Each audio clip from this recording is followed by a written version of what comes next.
Hello. Today's Tuesday, July, I want to say 17th. Actually, no, I'm sorry, today's the 16th. And I was just thinking about a couple of things. I know I try to be lighthearted, try to have, try to be funny, but today is going to be a serious vlog. And no, I'm not getting coffee. I want to get coffee, but I simply don't have the time right now. Shit. I just freaking not paying attention. Just went through a sort of a red light. It actually wasn't a red light, it was a yellow light that turned red, and I was there. I couldn't slow down. So, anyways. So, hi. Today's Tuesday. Yeah, I'm looking behind me just to see if there's a cop.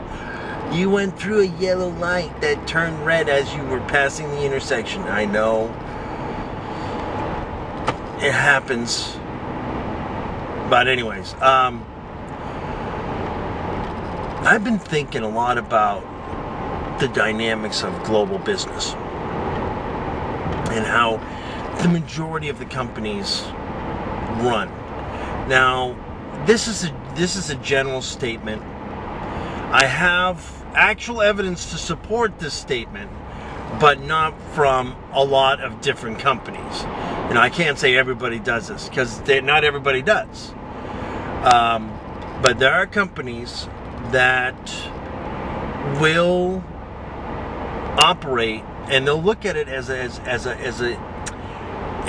sensitive balance as far as trying to maintain revenue to include, not include, but profit margins. Profit margins in direct relation to lower quality. And I don't know if I'm going to be able to do this, but if I can, what I'm going to do is I'm going to put a chart right here or somewhere in this. And basically what I'm going to do is show you that there is a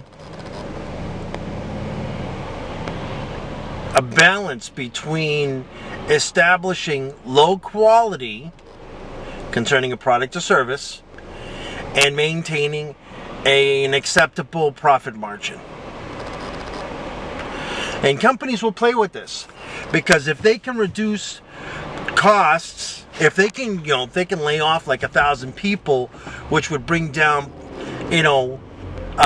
quality, like down 10%, and they only lose 1% of their profit margin, they actually just made 9%.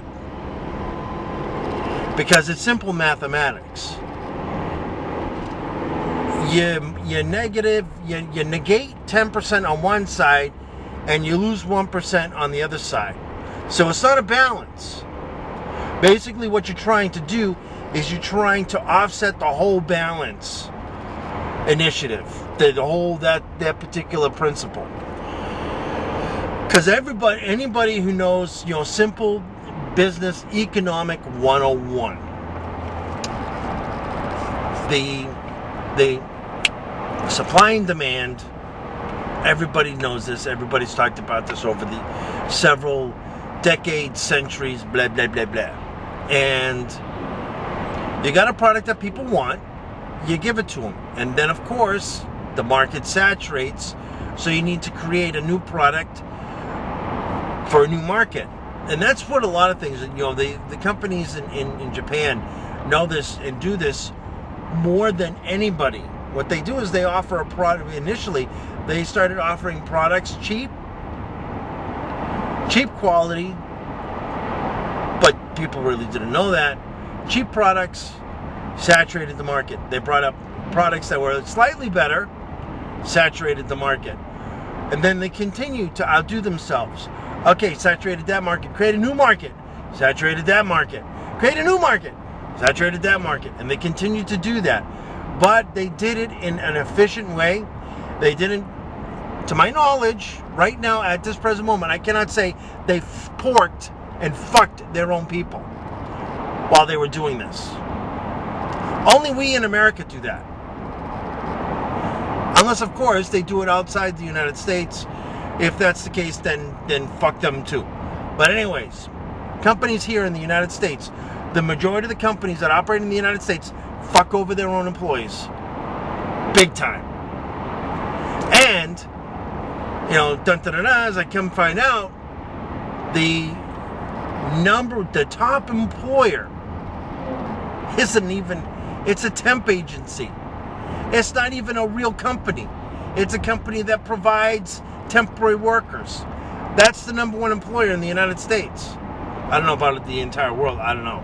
But I'm like, really? Holy shit. That's fucked up. So, anyways, back to that.